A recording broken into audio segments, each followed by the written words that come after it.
Bismillahirrahmanirrahim. Today our topic of discussion is EKG or ECG interpretation, basic, easy and simple. ECG पे जो हमारा previous lecture हुआ और जो हमारे सर्कुलेटरी सिस्टम की एनाटॉमी और फिजियोलॉजी पे हुए हैं उसके बारे में थोड़ा बताऊं जो आज का हमारा लेक्चर जो देख रहे हैं उनके लिए, क्योंकि उनको जब उन लेक्चर्स का जब वो लेक्चर्स वो नहीं देखेंगे तो उनको उनका बेस नहीं होगा, तो आज का लेक्चर उनको समझ नहीं लगना। हमने सर्कुलेटरी सिस्टम का स्ट्रक्चर, राइट? जी सर। हमने सर्कुलेटरी सिस्टम का स्पेशली हार्ट और ब्लड वेसल्स जो होती हैं उधर उसका फंक्शन कि वो फंक्शन कैसे करता है, जी सर। जो फिजियोलॉजी में जो पॉइंट्स हमने पढ़ी, जो बड़ी बड़ी जो आज भी हमारा जो ECG इंटरप्रिटेशन होगा इसमें वो हमारी ज़रूरत होगी, वो हमारा रिक्वायरमेंट होगा, उसके बगैर हमें इंटरप्रिटेशन ऑफ द ECG उसी तरह समझ नहीं आएगा और उस तरह हमारे लिए ECG को इंटरप्रेट करना मुमकिन होगा जब तक वो बेस हमारा नहीं होगा। तो उधर हमने EDB, and diastolic volume, ESV, what is blood pressure, what is pulse pressure, what is pulse, right? Four chambers of heart, four valves in heart, tricuspid, bicuspid, aortic, pulmonary, four circulation, coronary, greater, pulmonary, portal. जी sir. Inferior vena cava, superior vena cava, aorta, branches of aorta, ठीक है जी? Aortic arch, thoracic, abdominal, right iliac, left iliac, ये सारा हमने उधर पढ़ के तो शुरू किया EKG के लेक्चर्स। EKG के लेक्चर जब हमने शुरू किए तो हमने 3 हिस्से बनाए। नंबर 1 इंट्रोडक्शन, जिसको हमने 6 पॉइंट्स में तकसीम किया। नंबर 2 फाउंडेशन, बेसिक, जी सर। जिसको भी हमने 6 पॉइंट्स में तकसीम किया। नंबर 3 इंटरप्रिटेशन, जिसको भी हमने 3 पॉइंट्स में तकसीम किया, 6 पॉइंट्स। तो प्रीवियस जो EKG पे हमारा लेक्चर हुआ तो उसका हमने 6 पॉइंट्स वहां पढ़े इंट्रोडक्शन के, जी सर। 6 पॉइंट्स पढ़े हमने वहां फाउंडेशन के। 6 पॉइंट्स हमने जो इंट्रोडक्शन के पढ़े तो EKG वर्ड कहां से आया, ECG को क्यों कहते हैं, मतलब ECG हमने वहां देखा कि ये ब्रिटन है और जो EKG है ये जर्मन है लैंग्वेज से। जी सर। उसके बाद हमने ECG और EKG स्टैंड फॉरवर्ड, तो हमने उधर देखा कि EKG ECG का क्या मतलब है, स्टैंड फॉरवर्ड। उसके बाद हमने एटिमोलॉजी ऑफ द वर्ड, उस वर्ड को तकसीम करके प्रीफिक्स, पोस्टफिक्स और दरमियान में एक फिगर बना के कार्डियो किसको कहते हैं, इलेक्ट्रिक किसको कहते हैं और ग्राफिक किसको कहते हैं, ग्राफिक कहां से आया। उसके बाद हमने इंपॉर्टेंस देखी कि इसमें हमने क्या क्या फाइंडिंग करनी है। ये हमारा क्लिनिक में जो हम इसकी प्रैक्टिस करते हैं मेडिकल की, मेडिसिन की, तो ये हमें क्या फायदा देगा, क्या जानकारी देगा दिल की बीमारियों के बारे में। वहां हमने पढ़ा कि ये MI, ischemic heart diseases, hypertrophy of the heart, CCF, जी सर। राइट, हार्ट ब्लॉक, ठीक, ये सारा बहुत सारे ये हमें जो होगा ये इंफॉर्मेशन देगा, यहां से हमें मिल जाती है असेसमेंट में जब हम वर्कअप कर रहे होते हैं कार्डियोवास्कुलर सिस्टम में। ECG ऑपरेटर्स के बारे में थोड़ा कि ये कैसे रन करता है, किसी खास स्पीड से ये रन करता है, जो स्पेसिफिक पेपर होता है उस पे डिफाइन किया कि ईसीजी क्या होता है, और ये हमने 6 नंबर पॉइंट पढ़ा, ये जो मैं डिस्कस किया आप लोगों से, ये एनाटॉमी फिजियोलॉजी का फाउंडेशन में हमने 6 पॉइंट्स पढ़े जो हमारे लेक्चर में मौजूद है। आज हमने करना है इंटरप्रिटेशन 6 पॉइंट्स में, 6 स्टेप में। साथ साथ में आपको टर्मिनोलॉजी भी समझानी है कि फिब्रिलेशन क्या होता है, एरिथमिया क्या होता है, डिसरिथमिया क्या होता है, एक्सिस क्या होता है। तो एक्सिस पे मेरा लेक्चर भी आएगा आगे, राइट। तो यहां आपको मैंने ब्रीफली समझाना है, डिटेल लेक्चर मेरा एक्सिस पे होगा, एक्सिस क्या होता है। तो ये सारी टर्म जो रिलेटेड है इधर आपका इस जी इंटरप्रिटेशन से 6-7 वो हमने रखी हैं, ज्यादा नहीं, बिगिनर्स के लिए, right. So let's start with the rhythm of heart. सबसे पहले जब आप ईसीजी को इंटरप्रेट करते हैं, स्टार्ट लेते हैं रीडिंग का, जी सर। तो सबसे पहले आपने क्या करना है, सबसे पहले आपने रिदम चेक करना है, उसके बाद आपने रेट, और रेट के बाद आपने क्या करना है, आपने पी वेव का को आइडेंटिफाई करना है और उसको एग्जामिन करना है। उसके बाद आपने पी आर इंटरवल की मेजरमेंट करनी है। उसके बाद आपने क्यूआरएस टेस्ट का मेजरमेंट करना है। उसके बाद आपने टी वेव, उसके मॉर्फोलॉजी चेंजेस देखते हैं, right. So let's start with the rhythm of the heart. Rhythm of the heart आप कैसे आपने चेक करना है। Let's suppose this is your base line, this is your P wave, this is your PR interval, and this is your QRS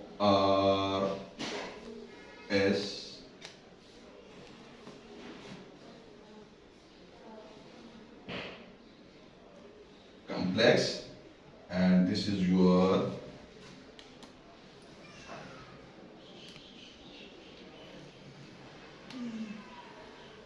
ST segment, and this is your T wave. Label करते हैं, P wave, Q, R, S, T।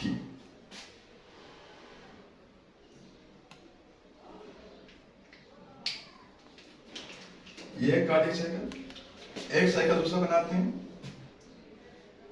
Base line,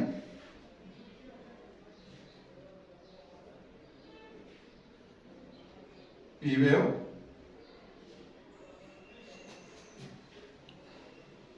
PR segment, Q wave, शाबाश, R wave, शाबाश, S wave, G, segment, which component I am drawing now? ST segment, ST segment, and what is this? T wave. T wave। ये हमारे पास आ गई 2 cycles. अब हम जो पहला step है, फर्स्ट स्टेप,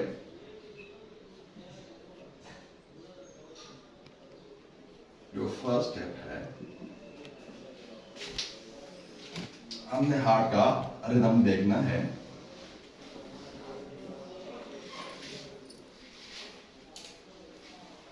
रिदम फर्स्ट करना क्या है आपने, आप एक पेपर लेके, राइट, एक पेपर दे मुझे, आप एक पेपर लेके, राइट, ऐसे, am I clear? जी सर। एक पेपर लेके उसमें निशान लगा दें कि डिस्टेंस बिटवीन द 2 आर्स, जो आर है ये आप यहां निशान लगा दें। लेट्स सपोज आप ये एक निशान लगाया, ये दूसरा निशान लगाया, राइट। तो ये आपका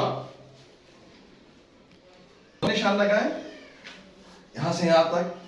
आप एज को लेके ना ऐसे जो लीड्स होते हैं ईसीजी के अंदर, तमाम जितने भी लीड्स होते हैं वह आप चेक कर लें। एक जितने, राइट, जो distance between the two R's, what distance between the two R's, आप देख लें कि ये कितना है। अगर एक जितना है तो इसका रिदम ठीक है। जी सर। अगर एक जितना है तो मतलब क्या कि हार्ट का रिदम ठीक है ना? क्लियर? Yes sir. और अगर ना ठीक, मतलब ये कि हम रिदम को चेक करते हैं तो रिदम में हमने फाइंडिंग क्या करना होता है, हमारा असेसमेंट क्या होता है कि भाई हार्ट का जो रिदम है ये रेगुलर है और इर्रेगुलर है। मतलब एक खास कायदा से, एक खास इंटरवल से ये प्रोड्यूस होते हैं। मतलब ये कि आपका जो हार्ट है, let's suppose this is your heart, 4 chambers, मैं यहां बना दूं कंडक्शन सिस्टम, ये साइनस नोड, ये AV node, bundle of face, left bundle branch, right bundle branch, LBB, RBB and Purkinje fibres. है ना क्लियर? जी सर। आप ना लेट्स सपोज जहां से आपका ये जनरेट करता है depolarisation current as we discussed. जी सर। आप डीपोलराइजेशन करंट का मतलब इसके नाम के अंदर आप देखते हैं ये सजेस्ट करता है कि ये डीपोलराइजेशन के लिए, मतलब दिल को कंट्रैक्ट करने के लिए, दिल को सुकेड़ने के लिए ये हार्ट को ये करंट पास करता है, ये एनर्जी प्रोड्यूस करता है, ये जनरेट करता है यहां से इलेक्ट्रिकल इंपल्सेस, राइट? तो अब ये यहां से यहां अगर इस डायरेक्शन में एक वर्ड यूज होता है एक्सिस। एक्सिस सिंपली में इस पे लेक्चर करना है, जैसे मैं आपको बताया कि आपने देखना है कि जो करंट होता है इलेक्ट्रिक, उसका पाथ ठीक है, वो ट्रैक पे है, पटरी से उतर तो नहीं गया। अभी उतर गया है पटरी से, ट्रैक से, तो मतलब अब किस डिग्री पे उतर गया है, समझ आ रही है आपको? लेट्स सपोज ये नॉर्मल एक्सिस है, ये नॉर्मल एक्सिस है, ठीक है जी। अब मतलब ये डिविएट तो हो गया है, लेकिन अब किस लेवल पे हो गया है, राइट? जी सर। तो अगर इधर कोई फॉल्ट आता है, कोई हार्ट ब्लॉक या कोई प्रॉब्लम होती है इधर, ठीक, तो यहां से आपका ये इंटरवल जो होगा, distance between the two R जो होगा ना, ये इररेगुलर होगा, रेगुलर नहीं होगा, राइट? Yes. सो आपने कैसे असेसमेंट करनी है रिदम की? यहां कोई क्वेश्चन है? No, sir. यहां फाइंडिंग क्या करनी है? रेगुलर और इररेगुलर रिदम को आपने चेक करना है। उसके बाद जो सेकंड हमारे पास स्टेप है, सेकंड स्टेप है, वो है रेट। सेकंड स्टेप हमारे पास इंटरप्रिटेशन में 6 स्टेप्स में हमने करना है, 6 स्टेप्स में हमने करना है, राइट? एक स्टेप हमारा हो गया है। सेकंड स्टेप जो होगा ये होगा रेट का, हार्ट रेट।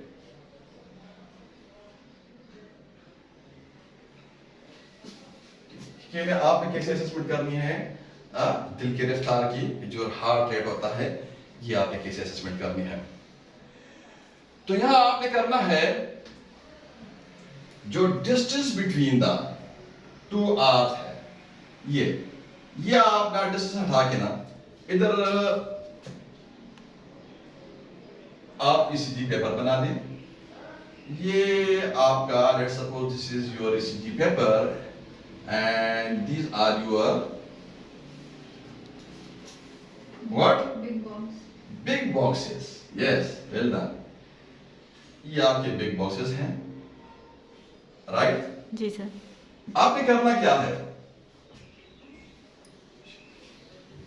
आपने करना ये है कि आपने ये बिग बॉक्सेस काउंट करने हैं, right?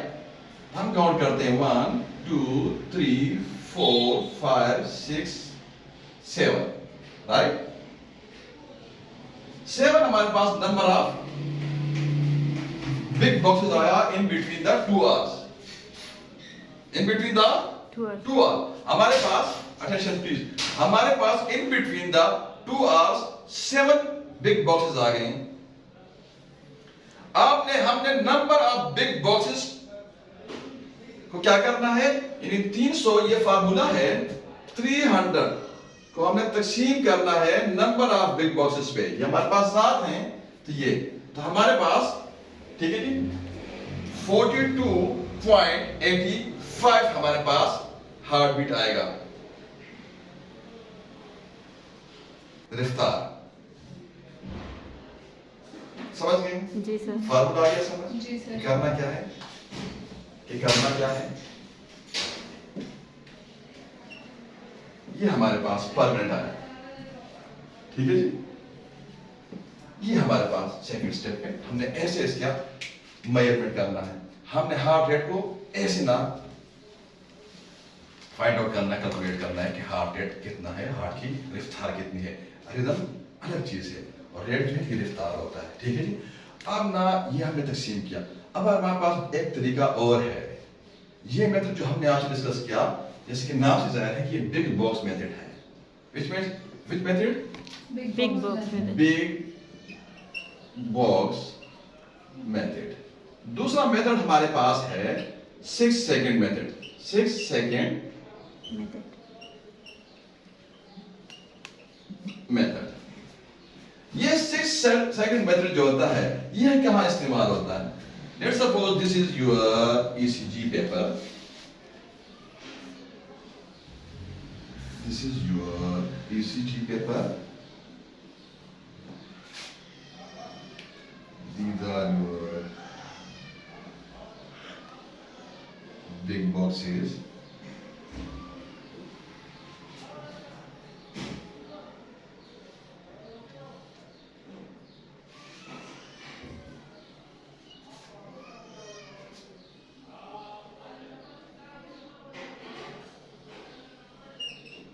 these are your big boxes and these are your small boxes.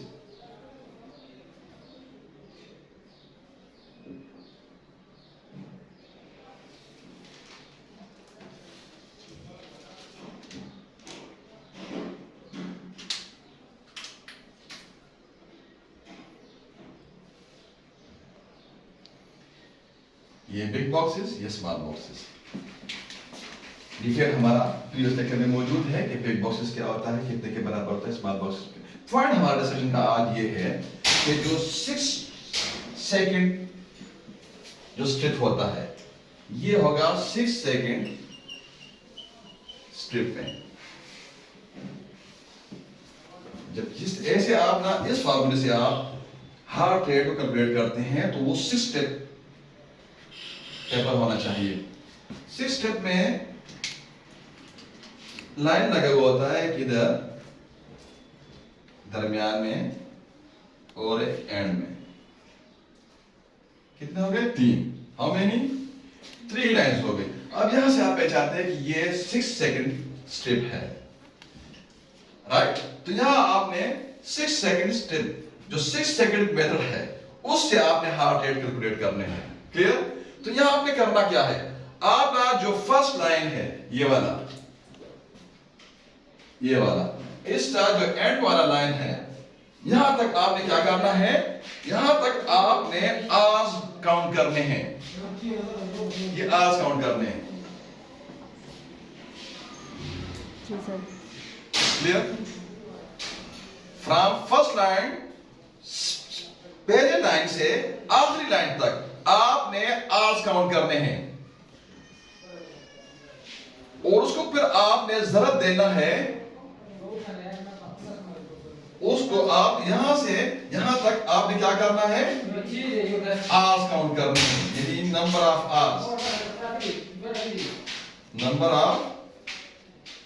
Hours, right. जी सर। आप उसको आपने मल्टीप्लाई करना है 10 के साथ, तो आपके पास जवाब आना है। इस वीडियो में इधर हम काउंट करते हैं, लेट्स सपोज जी हमारे पास है 6 आवर्स आ गए हैं, हाउ मेनी 6 हमारे पास आर्स आ गए लेट्स सपोज अब ना इसको हमने जरा देना है 10 के साथ तो हमारे पास जवाब आना है 60 मतलब इसका जो रेट है ये नॉर्मल है एम आई क्लियर जी सर एनी क्वेश्चन नो ये क्वेश्चन आपका हो जाता है complete second step am I clear जी सर ना थर्ड स्टेप आपने कैसे करना है थर्ड स्टेप आपने यहां से शुरू करना है आपका एक खास प्लेन होता है जब आप किसी चीज की इंटरप्रिटेशन करते हैं तो आपके पास एक खास प्लेन होता है आप उस प्लेन पे जा रहे होते हैं तो आपने सबसे पहले रिदम क्यों चेक किया अगर रिदम जो है अगर रिदम के अंदर वो बेकायदा है इररेगुलर है तो रेट आपके पास गलत निकलेगा जी sir Am I clear? Yes sir तो सबसे पहले हमने रेट रिदम को और उसके बाद ना हमने यहां से शुरू करके ना यहां तक पहुंचना है from here to here no sorry यहां से हमने एक साइकिल पूरा करना है यहां तक हमने इस चीज चेक करना है हर लीड को 12 लीड होते हैं इसी के अंदर राइट इसका तरीका क्या होता है कैसे लीड लगाते हैं मैं यहां आपको रील्स बना के ना मतलब समझा देता हूं नेक्स्ट लेक्चर में ख्याल है जब एक्सेस पे आता हूं और एक्सेस पे हम लेक्चर करेंगे तो मैं आपको एक चीज लीड्स का यहाँ डायग्राम बना दूंगा कि आपने ऐसी लीड्स कैसे लगाने हैं किस इंटरकोस्टल स्पेस में लगाने हैं किस तरीके से लगाने हैं फिर आपने लिम्ब लीड कैसे लगाने हैं अपर लिम्स और लोअर लिम्स कैसे लगाने हैं वो क्या होते हैं वो भी नजर करना है एक्सेस में राइट यहाँ आपने क्या करना है सबसे पहले you should identify the P wave जी First of all, you should identify the P wave and then you should examine the P wave. Clear? जी सर अब ना थोड़ा सा रिकॉल कर दूं. P wave represents forward. atrial depolarization Yes. P wave represent atrial depolarization. ये बात आपने सही कर रखी. आगे बढ़ते हैं. P wave का आइडेंटिफिकेशन. P wave जब हम आइडेंटिफाई करते हैं तो P wave should be present क्योंकि जब atrial depolarization होगा तो ये प्रेजेंट होगा जी सर जब atrial depolarization होगा थोड़ा सा इसका पाथ देखते हैं मैकेनिज्म देखते हैं क्या अंडरलाइंग मैकेनिज्म क्या है जी सर जब कभी भी atrial depolarization होगा तो P wave प्रेजेंट होगा और एट्रियल डीपोलराइजेशन तब होगा अगर साइनस नोड फेल नहीं होता अगर वो नहीं खराब होता और एट्रियल डीपोलराइजेशन तब मुमकिन होगा और ये वेव तब प्रोड्यूस होगा कि अगर ये ठीक है और इसका जो कैरी करने वाला जो कंडक्शन करने वाला जो इसका जो करंट है डिपोलराइजेशन इसको कैरी करने वाला इंपल्सिस को कंडक्शन वाला जो पाथ होता है यहां कोई ब्लॉक ना हो अगर ब्लॉक होगा तो ये डिविएट होगा तो ये नॉर्मल एक्सेस के रेंज में नहीं रहेगा समझ रहे हैं जी सर आप अगर P वेव प्रेजेंट है तो इसका मतलब ये है और कि ये करंट पास होता है जी सर आप P वेव प्रेजेंट है लेकिन आप राइट नहीं है क्योंकि जब normally depolarisation current sinus node आगे कैरी करेगा एवी नोड की तरफ और डीपोलराइज होगा आपका एट्रियम जी सर नॉर्मली तो ये जो P wave normal P wave है ये अपराइट भी होता है और ये होता भी है अब ये मौजूद है पी वेव ठीक लेकिन ये अपराइट नहीं है ठीक है जी या ये प्रेजेंट नहीं है मौजूद नहीं है तो मौजूद नहीं है का मतलब ये है कि देयर इज सम पैथोलॉजी जी सर। Like atrial fibrillation. मैं करता हूं आगे डिस्कस कि व्हाट इज फिब्रिलेशन। तो मतलब ये है कि there is some pathology in the sinus node. या कोई हार्ट ब्लॉक हो गया है या क्या ऐसे जो साइनस नोड है उधर ना वो फेल हो रहा है। समझ आ रही है आपको? मतलब ये कि आपका जो ऑरिकल्स है ऊपर वाले खाने हैं ये सिकुड़ ही नहीं रहे प्रॉपर, उतने नहीं सिकुड़ रहे जितने सिकुड़ना चाहिए। राइट? जी सर। तो आपका इन सिंपल जो नॉर्मल पीवीएफ होगा वो क्या होगा? कंफ्यूजन हमारे पास क्या आता है? ये प्रेजेंट भी होगा, ये अपराइट भी होगा। उसके अंदर मैकेनिज्म क्या है? अगेन एज अ रिव्यू कि जब ये प्रेजेंट होता है और अपराइट होता है तो इसका मतलब ये है कि जो ऊपर वाला खाने हैं, ऊपर वाले खाने हैं, इट्स नोन एज एट्रियास, वो सिकुड़ रहे हैं, वो डिपोलाइज हो रहे हैं। वो जब डिपोलाइज हो रहे हैं, वो सिकुड़ रहे हैं तो पुश कर रहे हैं खून आगे। जी सर। एक राइट वेंट्रिकल में थ्रू ट्राइकस्पिड वाल्व और एक लेफ्ट वेंट्रिकल में थ्रू बाइकस्पिड वाल्व। मतलब वो सिकुड़ रहे हैं। जब वो सिकुड़ रहे हैं इसका मतलब ये है कि साइनस नोड ठीक है। समझ आ रही है आपको? समझ आ रही है आपको? Yes sir. अब ना जब नॉर्मल पी वेव होता है ये प्रेजेंट होता है और अपराइट होता है, तो जब अगर ये एब्सेंट होता, आप जब ये नहीं होता, एब्सेंट होता है, तो ये क्या सजेस्ट करता है, क्या इंडिकेट करता है? राइट? अब जब ये एब्सेंट होगा तो ये लेक ऑफ साइनस रिदम को, जो साइनस रिदम मतलब बीट मतलब कंट्रैक्शन, ठीक है जी, मतलब कंट्रैक्शन और रिलैक्सेशन। रिलैक्सेशन रिसीव करना, कंट्रैक्शन आगे खून पुश करना।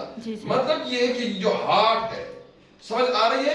मतलब ये जो साइनस नोड है इसका रिदम ठीक नहीं है, ऐसे नोड ऐसे बीट खराब हो गया है। आप जब ये ऐसे बीट मतलब ये तो व्हाट डज इट मीन? मैं कब समझाने की क्या कोशिश कर रहा हूं? मैं आपके ज़हन में क्या डालने की कोशिश कर रहा हूं?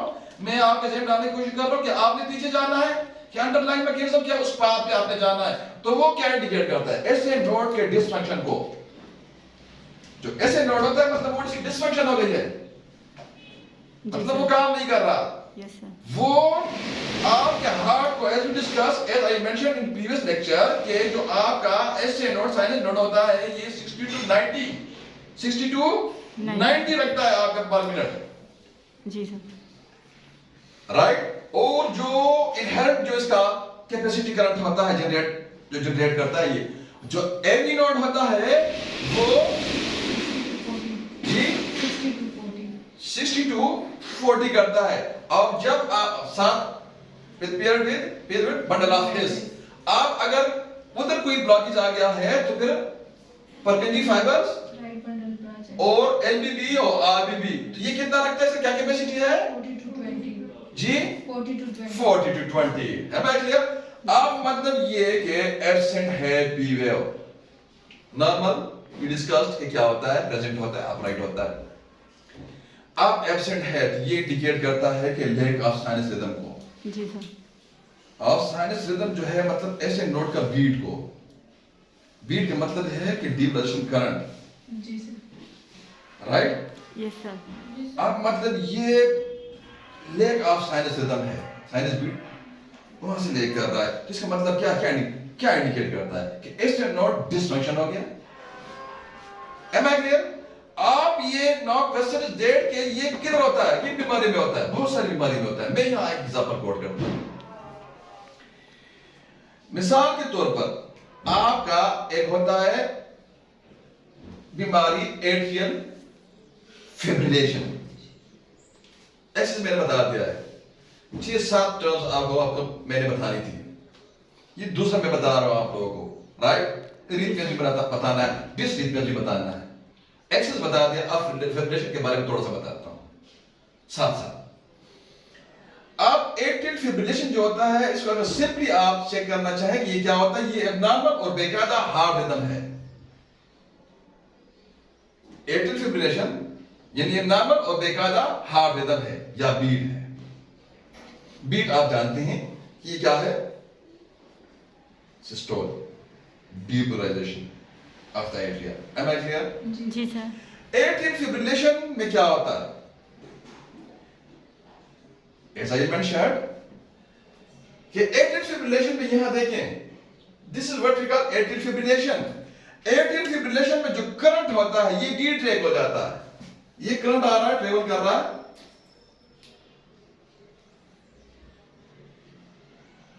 इसका डायरेक्शन ये है, इसने इधर आना है, ऐसे ऐसे आना है.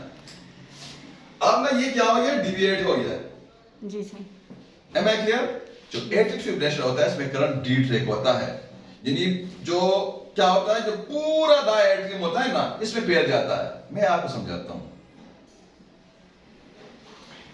ऐसे नोड इलेक्ट्रिकल इंपल्सेस बनाता है. जी जी सर. शाबाश, बनाता है. जी सर.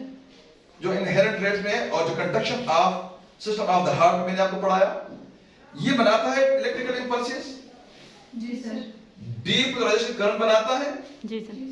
इसकी वजह से हार्ट की मसल जो होते हैं वो क्या करते हैं, ये ट्रेवल करता है, ये करंट किधर, जो दिल के मसल्स होते हैं उसमें ये ट्रेवल करता है.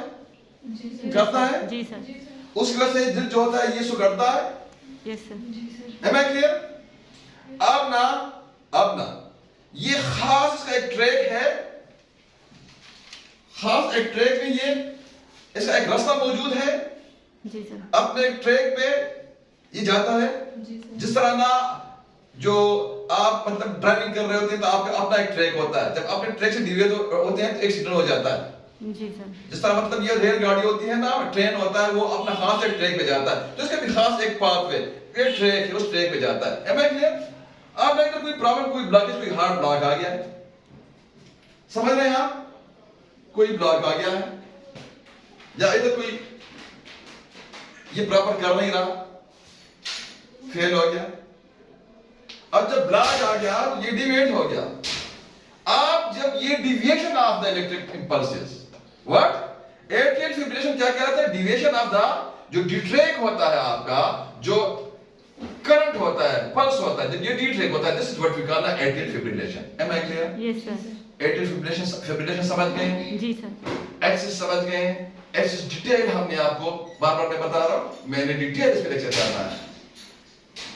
Am I clear? जी सर. आप देखें जो एट्रियल फिब्रिलेशन होता है, जब इलेक्ट्रिक इंपल्सेस जो ऐसे नोड, साइनस नोड बनाता है, ये ट्रेवल करती है आपके दिल की मसल्स में और दिल कॉन्ट्रैक्ट करता है, तो ये एक काज करता है, कॉन्ट्रैक्ट करता है आपका दिल को, दिल के वाल को डीपोलराइज करता है. अब इसके बाद जो दूसरा हमने पढ़ा कि ये अपराइट होना चाहिए. एब्सेंट तो हमने आपको बता दिया है, कोशिश की हमने कि मैं सिंपल तरीके से आप लोगों को समझाऊं. And other point which is very important, आप जो पी वेव है, पी वेव जो होता है ये उल्टा आता है, सॉरी, ये इसकी इन्वर्जन होती है. ऐसा क्या आप देखते हैं पी वेव को आप आइडेंटिफाई करते हैं, आप देखते हैं कि इसकी इन्वर्जन हो गई है, मतलब ये इन्वर्टेड हो गया है. So it indicate what? It indicate depolarization coming from where? Coming from the bottom of the area. कि जो depolarization करंट है वो कहां से आ रहा है? बॉटम से आ रहा है. At the junction, मतलब ये कि ये बॉटम से आ रहा है. जी सर. जी सर. समझ रहे हैं आपको? Yes sir. मतलब ये बॉटम से आ रहा है, ये बेसलाइन की तरफ आता है, ये नोटेड होता है, ये इंडिकेट करता है कि depolarization coming from the bottom of the atria at the junction. Clear? मतलब कहने का ये कंसीडर, आप इसको कंसीडर करना है किसको? जंक्शन टेकिकार्डिया को. किसको आपने कंसीडर करना है? जंक्शन. Junction tachycardia. मैं लिख दूं जंक्शनल टेकिकार्डिया, GTION जंक्शन टेकी TACHY कार्डिया को. Am I clear? Again, जब P वेव इन्वर्टेड होता है तो it indicate depolarization coming from the bottom of the atria at the junction. Right. आपने कंसीडर करा, considered junctional tachycardia. Am I clear? जी sir. अब इसके बाद जो हमारा नंबर आता है ये पी आर, यहां हमने इसको एग्जामिन किया तो यहां हमने देखा कि ये प्रेजेंट है कि नहीं। दूसरा हमने यहां आफ्टर आइडेंटिफिकेशन हमने यहां चेक किया कि ये अपराइट है या इन्वर्टेड है, राइट। जी सर। ये दो चीजें हमने यहां चेक की। इससे पहले जो हमने इंटरप्रिटेशन की तो हमने रिदम चेक किया, उसके बाद हमने रेट चेक किया दो तरीकों से, बिग बॉक्स मेथड से और 6 सेकंड मेथड से। जी सर। उसके बाद हमने पी वेव को एग्जामिन किया।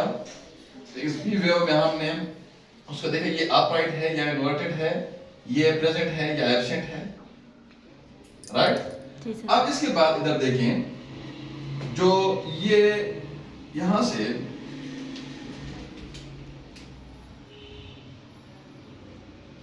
यहां तक, no, from beginning of the, आप बताएंगे मुझे, from beginning of the P wave to beginning of the Q wave, क्या लिखूं इधर? PR interval. Yes, well done. PR interval. Now, we are going to discuss, we are going to measure PR interval. अब आपने क्या करना है? PR interval को आपने measure करना है।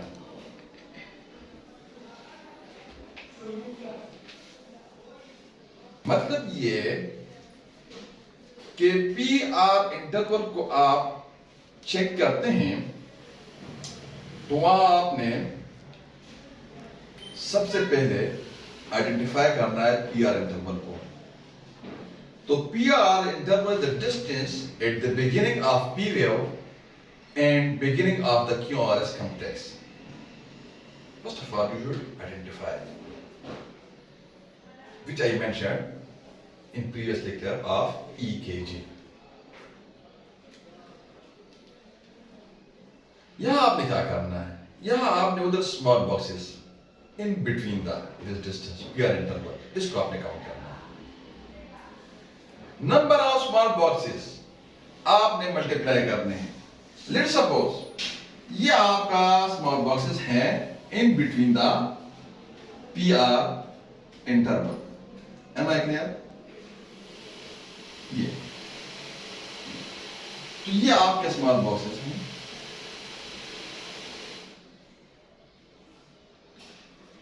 नॉट बिग बॉक्सेस, ठीक है जी। स्मॉल बॉक्सेस देखें, ये आपने आपको इधर ये स्मॉल बॉक्सेस मैं इधर दोबारा बना दूं रेड कलर से।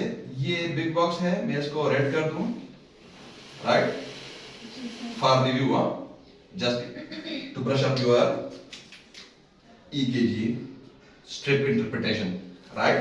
यहां देखिए ये कितने हैं, 1 2 3 4 5, राइट।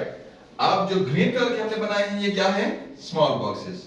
और जो ये रेड कलर के मैंने हाईलाइट कर दिया ये कौन सा है? Big box, right. अब आपने क्या करना है? PR इंटरवल का मेजरमेंट कर रहे हैं तो PR इंटरवल के मेजरमेंट में आपने number of small boxes in between the PR interval को आपने करना है मल्टीप्लाई 0.04 के साथ। जी सर। ठीक है जी। जी सर। आपने करना कैसे? लेट सपोज इनका नंबर जो है स्मॉल बॉक्सेस का, attention please, let suppose number of small boxes आपके पास 5 आता है, राइट। Yes. तो आप इसको मल्टीप्लाई कर दे 5 के 0.04 के साथ, आपके पास नंबर आता है, नंबर ऑफ स्मॉल बॉक्सेस 5। इसको आप 0.04 के साथ आप इसको मल्टीप्लाई कर दें, ठीक है जी। जब आप इसको 0.04 के साथ मल्टीप्लाई करते हैं तो 20 जवाब आता है आपके पास, 0.20, ठीक है जी। अगर मैथ्स के रूल्स के हिसाब से आप इसको मतलब ये आप बताते हैं कि भाई ये कितना है तो आप 0.2, लेकिन चूंकि हम डिप्लोमा होल्डर्स के लिए कर रहे हैं तो हमने तो जो मैथ्स का कायदा है उसको नहीं करना, उसको नहीं देखना जी सर। ये जस्ट हमने थोड़ा अगर कमेंट आएगा कोई तो हमने उसको ना बंद करने के लिए कि भाई जो हम कर रहे हैं तो हमने बिल्कुल ना बिगिनर्स जो डिप्लोमा होल्डर्स हैं ना उसके लिए करेंगे, पैरामेडिक्स और DHMS यानी होम्योपैथिक डिप्लोमा वाला के लिए ये हम लेक्चर कर रहे हैं, तो हमने उस हिसाब से क्या है। और जो हमारे डिग्री होल्डर दोस्त हैं उनके लिए हमने अलग एडवांस लेक्चर करने हैं, क्लियर जी सर। थोड़ी वजाहत इसकी आपको बताइए। तो हम अगेन कि जो नंबर ऑफ स्मॉल बॉक्सेस हैं in between the PR interval, जी सर। ये आप काउंट करें और इसको मल्टीप्लाई कर दें आप 0.04 के साथ, राइट। जी सर। एक जो स्मॉल बॉक्स होता है 0.04 सेकंड के बराबर होता है, उसके साथ आप मतलब स्मॉल बॉक्स के साथ एक के साथ आप मल्टीप्लाई कर दें, समझ आ गई आपको? जी सर। जब आप इसको इसके साथ मल्टीप्लाई करते हैं तो ये आपके पास 0.20 आता है। अब ये नंबर 4 है, number of small boxes in between the PR interval. अब क्या आएगा 16, 16। अब ये 3 है तो क्या आएगा 12, वेरी गुड। अब ये 2 है तो क्या आएगा, अब ये नॉर्मल है, 0.12 तक ये नॉर्मल आता है। नॉर्मल रेंज क्या है इसका, यानी 0.12 से लेके 0.20 तक, इन अदर वर्ड्स यानी 0.12 से 0.2 तक जी सर। ये नॉर्मल है। अब आप ये इसकी मेजरमेंट करते हैं, आपके पास ये स्मॉल बॉक्सेस आती हैं 2, तो आप इसको मल्टीप्लाई करते हैं 4 के साथ, आपके पास 8 आता है। तो ये क्या है, ये नॉर्मल मेजरमेंट है, ये नॉर्मल है PR इंटरवल, मतलब ये PR इंटरवल से छोटा है, समझ आ रही है आपको? जो PR इंटरवल ये श्रिंक हो गया है, इस इधर को PR इंटरवल को इधर करते हैं, मतलब ये कि ये ना शॉर्ट हो गया है।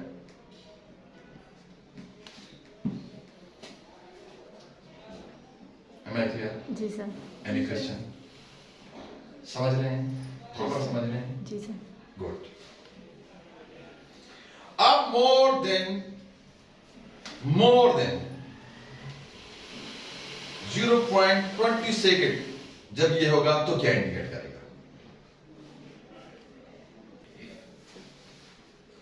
20 जब ये होगा ये क्या इंडिकेट कर देगा? अब दिस इंडिकेट एन अदर डिसरिथमिया। अब यहां क्वेश्चन क्या बनता है, डिसरिथमिया क्या होता है? तो थर्ड टर्म अब मैं अभी समझा हूं, आफ्टर डिस्कसिंग एक्सिस बता दिया आपको, जी सर। फिब्रिलेशन बता दिया आपको, यस सर। अब थर्ड में आपको बताऊं डिसरिथमिया। अब डिसरिथमिया वर्ड को आप देखिए, कंपाउंड वर्ड है कि जो पहला प्रीफिक्स है इसको आप चेक करें, डिस, इसको हम उठा के मेनो के साथ भी लगा सकते हैं। डिस बिंदु जो मैंने आपको गायनिक लेक्चर में समझाया था कि गायनिक लेक्चर में मतलब डिस का मतलब क्या है, मेनो का मतलब क्या है, रिया का मतलब डिस्चार्ज है, मेंसेस का। अब यहाँ वो आपको एसोसिएट कर दूं ताकि आपको लिंक हो, ये वही डिस है जी सर। जो हमने गायनी में आपको डिस बिंदु में समझाया था, यस सर। ये वही डिस है। आगे समझ, अब आगे क्या आ गया, इसका दूसरा जो पोस्ट फिक्स है क्या है, रिदम, रिथमिया, रिदम, व्हाट, रिदम। तो मतलब वो क्या मतलब हमारे पास, डिस मतलब एबनॉर्मल, रिथमिया मतलब रिदम मतलब एबनॉर्मल रिदम। है कोई कंफ्यूजन? No. है ना, simple, easy to understand. Any question? Sadia आ रही समझ? Well done. अब देखिए ये क्या इंडिकेट कर, ये किन बीमारी में होता है?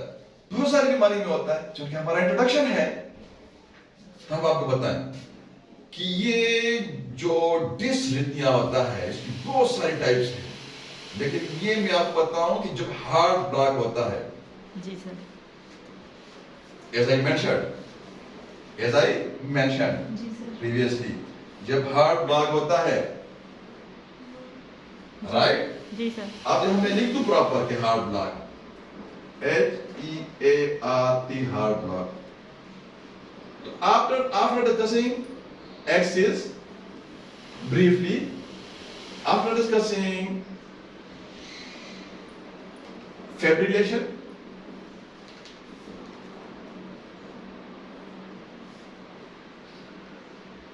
after discussing dysrhythmia,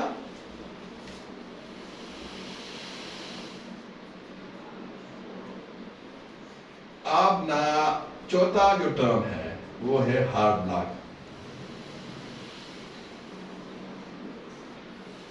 साथ साथ ये टर्म्स करते हैं, इसको एक शेप दिया आपने, जी सर। 6-7 आपको बताए थे, 6-7 आपको डिस्कस कर रहे हैं. ये डिस्ट्रिक्ट क्या होता है, फेब्रिलेशन क्या होता है, एक्सिस क्या होता है. ना व्हाट इज हार्ट ब्लॉक? जब ये साइनस नोड जो होता है ये डीपोलराइजेशन इंपल्स करंट ये जनरेट करता है. तो एज वी डिस्कस कि ये 60 to 90 BPM beat per minute आपके हार्ट पर लगता है. अब इसका एक खास एक्सिस है, as we discussing the point under the point of the axis, कि ये इसका नॉर्मल पाथ है. अब यहां से ये डी ट्रैक होता है ड्यू टू हार्ट ब्लॉकेज. कहने की कोशिश क्या कर रहा हूं, कहने की कोशिश कर रहा हूं कि हार्ट ब्लॉक जो होता है जब कंडक्शन जो होता है जो बस कैरी होता है आगे जाता है, कैरी करता है आगे. जी सर। अब ना ये रस्ते से ना गुमराह हो जाता है, अपनी राह छोड़ के ना गुमराह हो जाता है. अब ये कितने डिग्री में है, हम कहते हैं कि भाई ये तो 80 डिग्री पे गलती कर गया है, 180 पे. हम कहते हैं ना कि यार ये तू ब्लंडर कर रहा है, ये तो 180 पे तू गलती कर रहा है. समझ आ रही है आपको? तो ये मतलब है ये किस डिग्री पे है वो आगे मैं आपको समझाता हूँ कि किस डिग्री पे है. लेकिन आप फिलहाल हम क्या समझने की कोशिश कर रहे हैं, मैं आपके ज़हन में क्या डालने की कोशिश कर रहा हूँ कि हार्ट ब्लॉक क्या होता है. हार्ट ब्लॉक मतलब ये जो पाथवे है,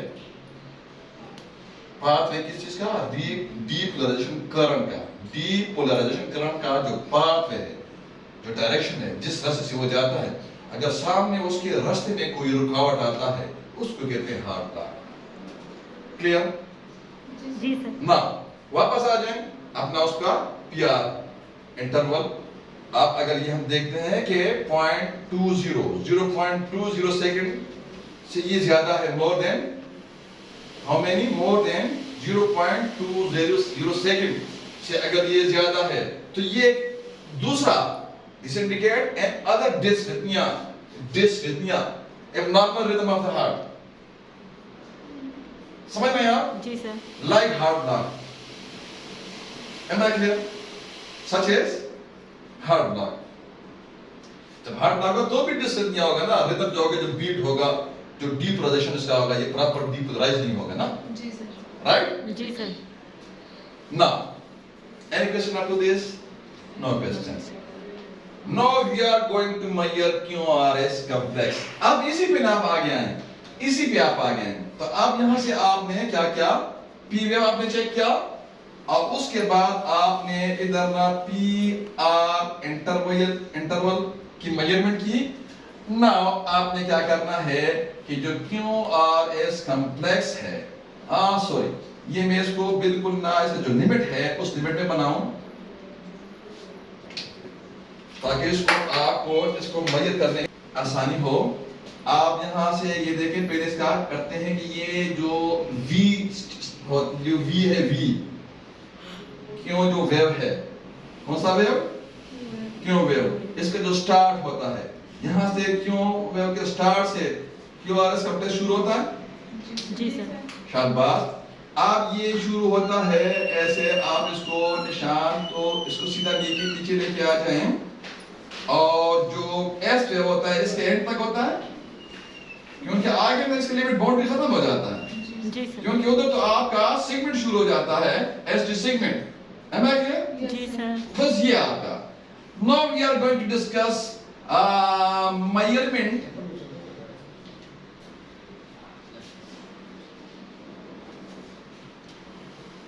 क्यूआरएस कॉम्प्लेक्स हमारा 5वां स्टेप है।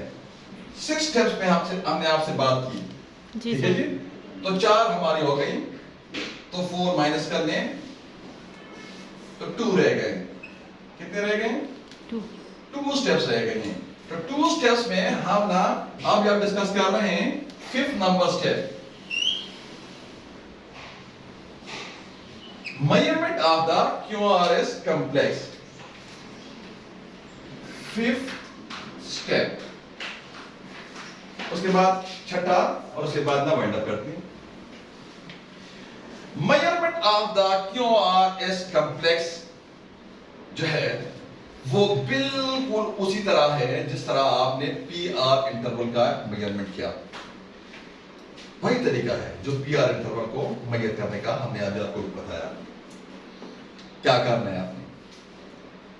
इधर ये है कि क्यूआरएस कॉम्प्लेक्स का जो एरिया है, इधर ना आपने स्मॉल बॉक्सेस को काउंट करना है। जी सर। जिस तरह इधर ना हमने स्मॉल बॉक्सेस को ये काउंट किया, राइट? Yes, sir. इधर तो इधर आपने क्या करना है, जो क्यूआरएस कॉम्प्लेक्स है इधर ना आपने मेजरमेंट कैसी करनी है कि ये कॉम्प्लेक्स ठीक है, ये उस प्रॉपर अपना सही जो रेगुलर जो तरीका है इसका। क्योंकि क्यूआरएस कॉम्प्लेक्स जो है, मैं आपको थोड़ा सा पीछे लेके जाऊं। जो क्यूआरएस कॉम्प्लेक्स है it represent what? जी anyone? Ventricular depolarization. Ventricular depolarization. Am I clear? जी सर। अब ना ये जो वेंट्रिकल डीपोलराइज होते हैं under the influence of conduction system of the heart, तो अगर एक्सिस भी ठीक है, आई एम नॉट, मैं अब ना आगे ना इसको एक्सप्लेन नहीं करता कि ये एक्सिस क्या होता है, ठीक है जी? I am not going to tell you कि व्हाट इज एक्सिस, ठीक है जी? आप ना अगर ये सही डायरेक्शन में अपना जो इसका डायरेक्शन है इस पे ये प्रॉपर जाता है और पूरा जाता है जितना जरूरत है, मतलब ये जो अगर ऐसे नोट साइनस नोट ठीक है और पूरा भी है ये वोल्टेज और अपने ट्रैक पे भी है, जी सर। राइट? तो जो क्यूआरएस कॉम्प्लेक्स प्रोड्यूस होगा उसकी जो मेजरमेंट होगा वो ठीक होगा। बोलो तो क्या होगा? अगर कहीं भी नोड्स में, ऐसे नोड में या कहीं ब्लॉकेज है किसी भी लेवल पे है, मंडलाफिस पे है, मतलब ए भी नोड जो है ये आपका एट्रियोवेंट्रिकुलर नोड जो है ये फेलियर की तरफ जा रहा है। अब आगे साइनस नोड के लेवल पे मसला है, अब इधर इस लेवल पे प्रॉब्लम है, या मतलब ये कोई ब्लॉकेज है या डिविएशन है या एक्सेस में मसला है या करंट का जनरेशन में मसला है, जो करंट जनरेट होता है उधर मसला है, और या जो आगे रास्ते में मसला है, कोई रुकावट है, इन अदर वर्ड्स अगेन, या कहीं रास्ते में प्रॉब्लम है, जी सर। करंट तो पूरा आ रहा है, वोल्टेज तो पूरा आ रहा है, यस सर। लेकिन रास्ते में प्रॉब्लम है तो वो डिविएट हो रहा है, थोड़ा सा हल्का सा डिविएट हो रहा है, मतलब निशाना खता जा रहा है, जी सर। मतलब ये कि निशाना खता जा रहा जी है, सर। लग नहीं रहा। समझ आ रही है आपको? Yes sir. तो प्रॉपर ना वो डिपोलराइज हो सकेंगे अगर करंट प्रॉपर अपने एक्सेस में नहीं आता, अपने पाथ में नहीं आता, तो हो सकता है डिपोलराइज नो सर। होगा ना, लेकिन टेढ़ा बेढ़ा होगा ना, इधर उधर होगा ना, जी सर, जी सर। अपना जो खास जो रिदम होता है ना उस रिदम में तो नहीं होगा ना, सिंक्रोनाइजेशन उसमें नहीं होगा ना, कोऑर्डिनेशन रहेगा उसमें नो सर। नहीं रहेगा। मतलब ये है कि कोऑर्डिनेशन क्या होता है सबको पता है ना कि सिंक्रोनाइजेशन उसमें नहीं होता, सिंक्रोनाइजेशन उसमें कोऑर्डिनेशन नहीं होता, रब्त नहीं होता, रब्त नहीं होगा ना, तो यहां जो होगा ये जो क्यूआरएस कॉम्प्लेक्स है इसकी मेजरमेंट नॉर्मल होगी नो। तो जब इसकी मेजरमेंट में कोई प्रॉब्लम आएगी तो सिंपली हमने क्या यूज करना है, उसे ये क्या सजेस्ट करेगा कि वेंट्रिकुलर वेंट्रिकल्स के अंदर कोई प्रॉब्लम आ गया है, उसी कंट्रैक्शन के अंदर वहां ना सिस्टोलिक उसकी सुकड़ने में प्रॉब्लम आ गई है। अब प्रॉब्लम क्या है वो हमने आगे चेक करना है, ईसीजी में हमने उसका इलेक्ट्रिकल सिस्टम चेक करना है। जी सर। अब ये आपने वही तरीका जो मैंने आपको बताया, जो पीआर इंटरवल में मैंने आपको बताया, वही तरीका आपने इधर भी अप्लाई करना है। Count number of small boxes in between the QRS complex and multiply it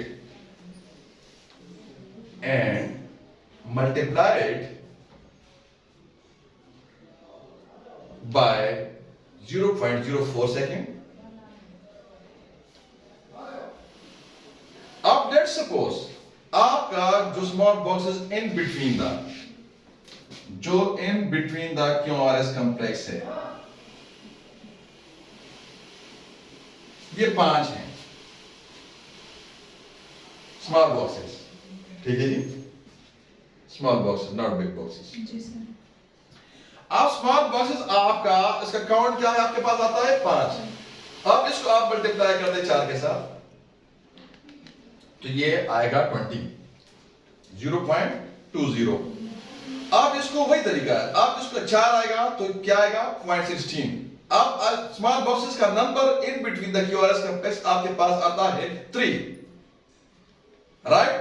तो आपके पास आप इसको मल्टीप्लाई करते हैं 0.04 के साथ, ठीक? तो क्या आता है आपके पास 0.12। अब नॉर्मल जो आपका है ना 0.06 से 0.06 से आपके पास नॉर्मल क्या है 0.12, ये आपके पास नॉर्मल है। अब मोर देन 0.12 आता है आपके पास, मेजरमेंट समझ गए हैं? जी सर। QRS complex मेजरमेंट में कोई प्रॉब्लम है? अगेन इधर देखें, जो QRS complex है बिल्कुल यही तरीका है। इधर मैं आपको काउंट कर दूं, ये आपने काउंट किए स्मॉल बॉक्सेस 1 2 3 4 5, ये 5 हमने लिए।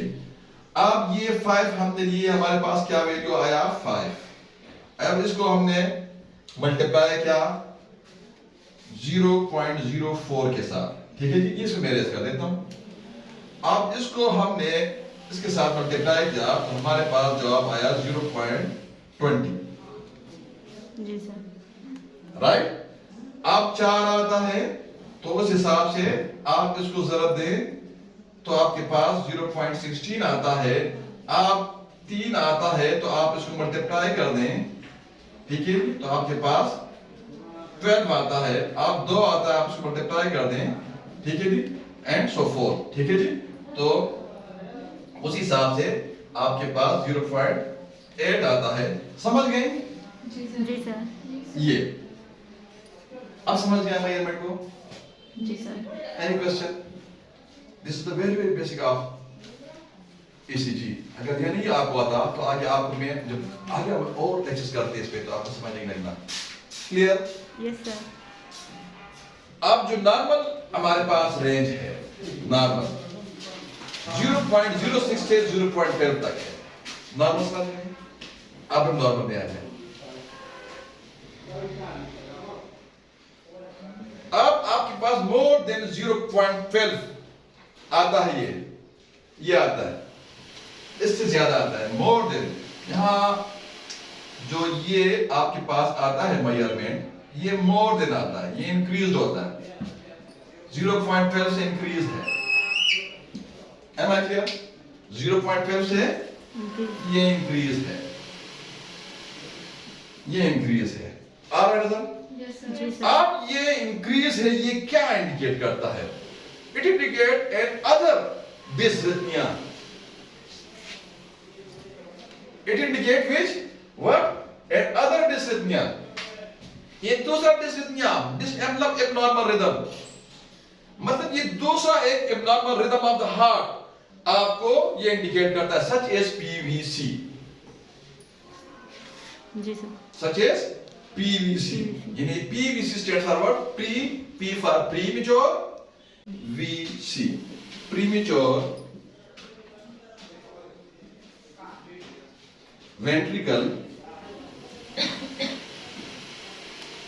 कॉन्ट्रैक्शन।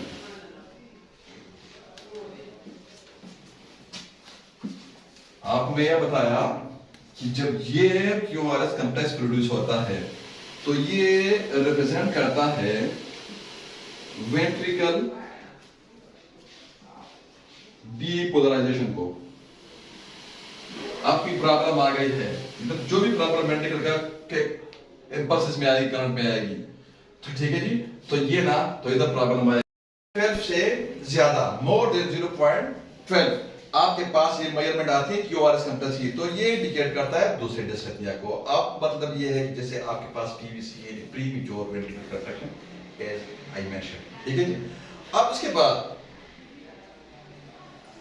जो ये पीवीसी है, इसके बारे में आपको एक बात बताऊं, ये जो है ना less serious type, it is a less serious type of डिस्ट्रक्टिया, राइट। जी सर।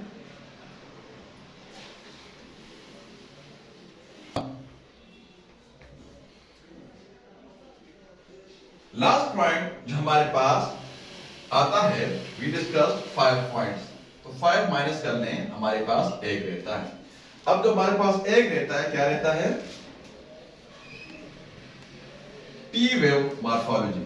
ये पी वेव है, सॉरी, ये आपका टी वेव है, टी वेव मॉर्फोलॉजी, राइट। मैं रेस कर दूं इसको। स्टेप हमारे पास है 6 स्टेप, वो हमारे पास है टी वेव मॉर्फोलॉजी। ब्रैकेट में लिखते हैं आर चेंजेस, ये आपने चेक करना है। नो व्हाट टू डू, क्या करना है? क्लियर? जी सर। टी वेव मॉर्फोलॉजी और टी वेव चेंजेस, ठीक है जी। मैं यहां बना दूं टी वेव, ये आपके पास बेसलाइन, ये this is your baseline, this is your P wave, P R segment, Q R S base, Q T inter S T segment and T wave. Am I clear? So this is your P wave, T wave. Am I clear? Yes. जी मैं sir. गलत बोलता हूँ, T को P कह रहा हूँ, तो आप मुझे क्यों नहीं T करते? आप T करें, ठीक है? T wave morphology changes। जो यहां हमने ड्रा किया डायग्राम, ये नॉर्मल है, नॉर्मल T वेव है। अब जब टी वेव की मुख्तलिफ शक्लें होती हैं, मुख्तलिफ शक्लें होती हैं। अब आपके पास टी वेव आ गया है,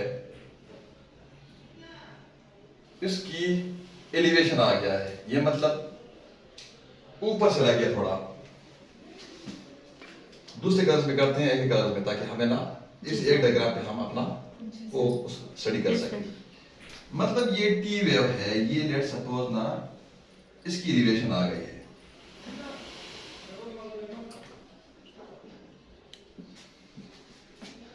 राइट। जी सर। अब ये टी वेव जो होता है, आप देखते हैं लीड में इसका एलिवेशन आ गया, ये ऊपर चला गया है।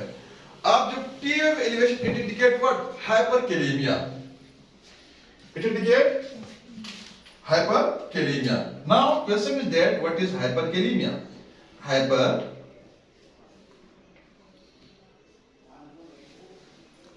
hyper increase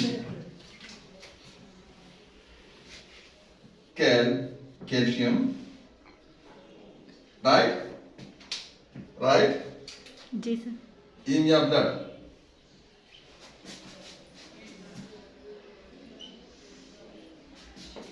कोई कंफ्यूजन रह गया इधर? हाइपरकैलेमिया क्या होता है जी? रह गया कोई कंफ्यूजन? मतलब ब्लड के अंदर पोटेशियम का ब्लड के अंदर पोटाशियम का जो कंसंट्रेशन है वो ज्यादा हो गया। जी सर।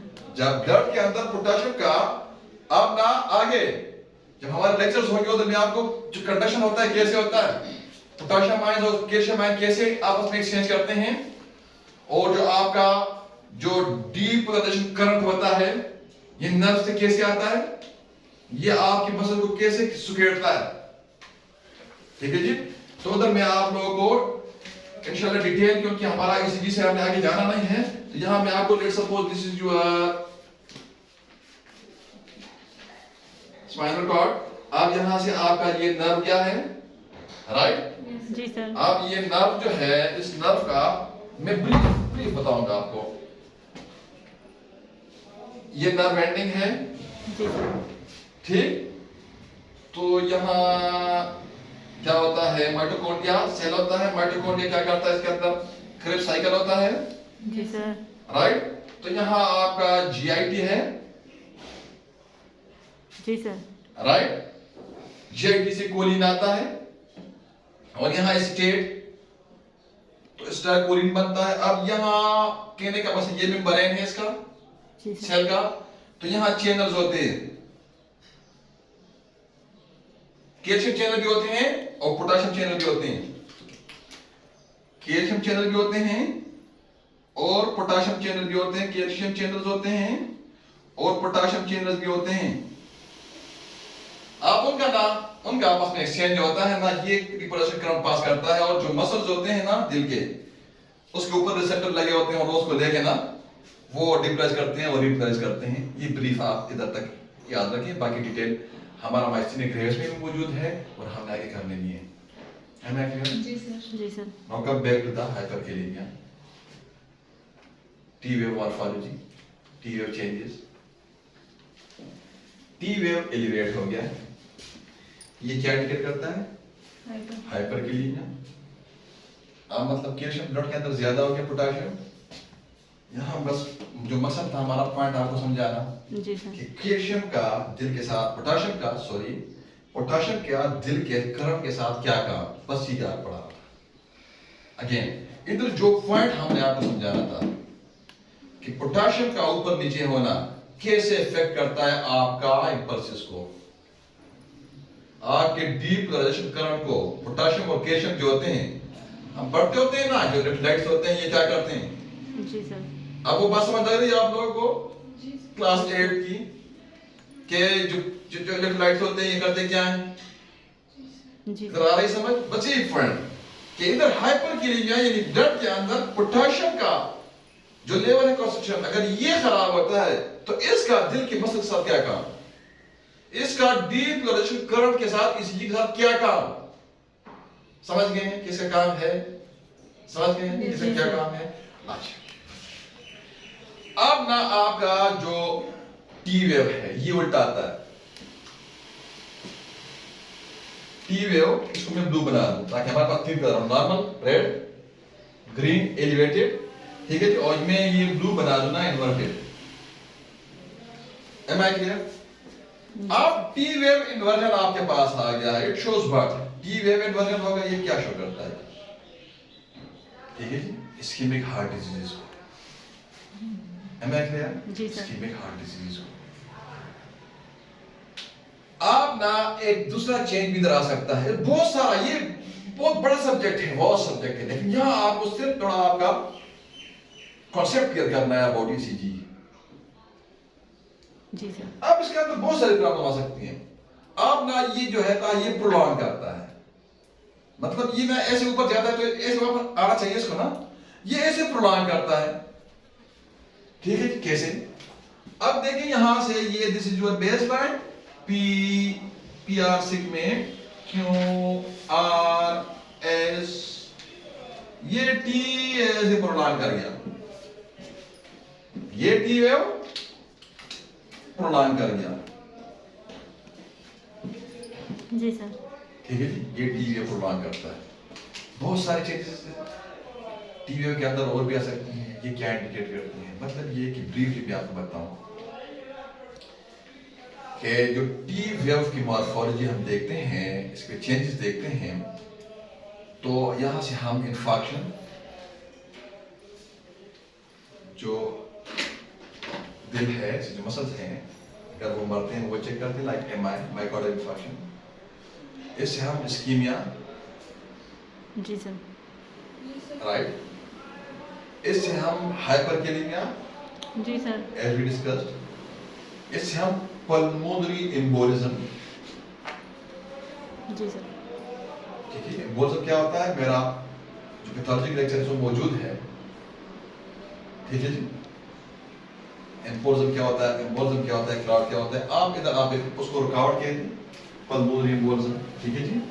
जो पल्म होते हैं, लंग्स होते हैं, राइट, जो लंग्स होते हैं, आप उसकी सप्लाई कोई खराब हो गई, ठीक है, क्योंकि इसका रिलेशन है, जो हार्ट और लंग्स हैं आपस में रिलेशन है।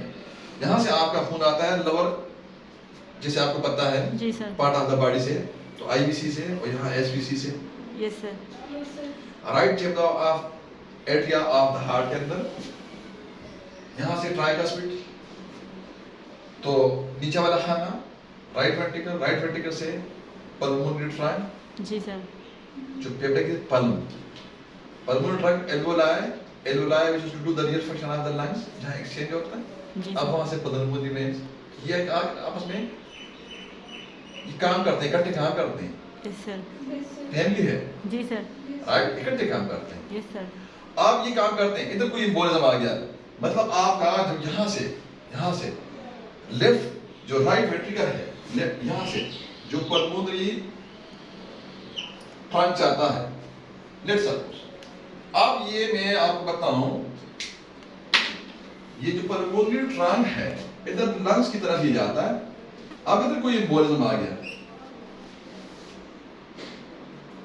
समझ रहे हैं? जी सर। अब ना ये प्रॉपर काम कर रहा है, ये डिपोलराइज भी हो रहा है, रिपोलराइज भी हो रहा है। अब आगे ना जो जी काम करते हैं, जो खून भेजता है, तो वो वापस रीगर्स कर रहा है,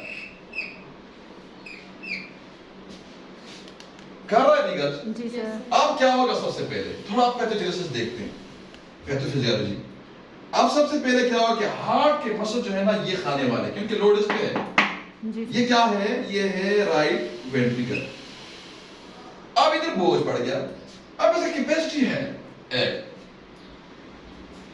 इसका एक एंड डायस्टोलिक वॉल्यूम भी है, एज वी डिस्कस, और इस एंड सिस्टोलिक वॉल्यूम भी है। अब इसका कैपेसिटी है, ये सिस्टोल करता है, ये कंट्रैक्ट करता है, डीपोलराइज करता है, तो इसका एक खास कैपेसिटी है। अब इसका ये आगे पुश करता है, जब ये डीपोलराइज करता है, ये आगे पुश करता है खून को, अटेंशन प्लीज। अब जब ये आगे पुश करता है खून को, जी सर, ठीक, तो इसके ऊपर वाला खाना उस वक्त रीपोलराइज कर रहा होता है, तो वो खून ले रहा होता है, वो खून ले रहा होता है, हाँ, आईवीसी से और एसपीसी से वो खून ले रहा होता है। जी सर। अब जब ये आगे पुश करता है लंग्स में, ठीक, तो पीछे ट्राइकस्पिड वाल्व के जरिए, पीछे ट्राइकस्पिड वाल्व के जरिए जो होता है, खून जो होता है यहां से और आता है, ठीक, इसको हम ना ब्लू में कर देते हैं, क्योंकि यहाँ डीऑक्सीनेटेड ब्लड होता है, तो ये ब्लू होना चाहिए। जी सर। अब ये इधर आगे पुश करता है, तो देखें ये वापस आ रहा है, जी सर। तो इधर क्या कंडीशन हो जाएगी, और क्लोटिंग ऑफ द ब्लड हो जाएगा। Yes sir. पीछे से आता है, आगे से ड्रेन आउट नहीं होता पूरा। अब ये सबसे पहले ये क्या एडाप्टेशन स्टार्ट कर देगी, जो कार्डियक मसल्स होते हैं, जो कार्डियक टिश्यू होता है, उसके जो सेल्स होते हैं, वो एडाप्टेशन, मतलब वो सर्वाइवल की जंग लड़ेंगे, वो एडाप्टेशन करेंगे। अब वो एडाप्टेशन करेंगे, ठीक, तो सबसे पहले ना वो क्या करेंगे, देखिए वो बढ़ना शुरू हो जाएंगे, तो ये सा जो हार्ट का है ये इलाज होना शुरू हो जाएगा। जी सर। इसको कहते हैं राइट वेंट्रिकुलर एट्रोफी। उसके बाद जो कॉम्प्लिकेशन में आना है ना, यूज योर हेड। इसके बाद जो कॉम्प्लिकेशन में आना है ना, आखिरकार जो होगा, ये अभी जो एक खास कैपेसिटी के बाद लिमिट इसका आएगा, उसके बाद ये और नहीं, मतलब वाइड नहीं हो सकता और। अब उसके बाद ये क्या करेगा, सर्वाइवल की जंग लड़ेगा, तो इधर सुराख हो जाएगा, तो ये इस इधर भी अपना खून रखेगा डीऑक्सीजनेटेड, VSD हो जाएगा, वेंट्रिकुलर सेप्टल डिफेक्ट हो जाएगा। जी सर। तो इधर जब ये अपना खून रखे तो इसका खून तो डिऑक्सीनेटेड है, तो आपका जो एओर्टा है तो वो डिऑक्सीनेटेड ब्लड भी मिक्स, तो आपकी क्लबिंग हो जाएगी, साइनोस हो जाएगा बंदा। समझ में आपको? मैं आपको क्या बताने की कोशिश कर रहा हूं? मैं आपको ये बताने की कोशिश कर रहा हूं कि इन दोनों का आपस में रिलेशन है। तो आपके ईसीजी पे जो पल्मोनरी एम्बोलिज्म का जो साइन आता है टी वेव में, बस ये आपके ज़हन में डालने की कोशिश कर रहा था कि ये क्यों आता है, इनका रिलेशन है कि आपको यहाँ आप हार्ट के ईसीजी कर रहे हैं और अगर आपका टी वेव जो उधर चेंजेस आ जाते हैं, आप ईसीजी हार्ट के कर रहे हैं, आपने उधर हार्ट में लगाया हुआ है और आपके लंग्स में पता चल जाता है, जी सर। तो इसका क्या रिलेशन है आपस में? Am I clear? Yes. Any question? No, sir. No. अब ना आप इससे पल्मोनरी के अलावा जो इसका जो हार्ट होता है, सबको पता है कि हर जितने भी ऑर्गन होते हैं उसका एक होता है parenchymal tissue which is to do the real function of जो उसका सिस्टम, जो ऑर्गन होता है जो असल काम करता है उधर, और दूसरा सपोर्टिव होता है। Yes, sir. तो सेम हियर इन और हार्ट। अब इधर भी आपका जो सपोर्टिव टिश्यू है वो है एंडोकार्डियम, वो है मायोकार्डियम, वो है पेरिकार्डियम। ठीक है जी, जो पैकिंग होता है उसका। आप उधर ना जो अगर कोई इंफ्लेमेशन आ गया पेरिकार्डियम में, जिस पैकिंग में जब हार्ट पैक होता है आपका, अगर उधर ना इंफ्लेमेशन आ गया है तो भी आपकी एसटी जो आपका मॉर्फोलॉजी है, जो टी वेव मॉर्फोलॉजी है, इधर टी वेव के अंदर चेंजेस आपके आएंगे। Am I clear? जी sir. Yes, sir. Any question up to this? No question. No question. Thank you very much. Last question.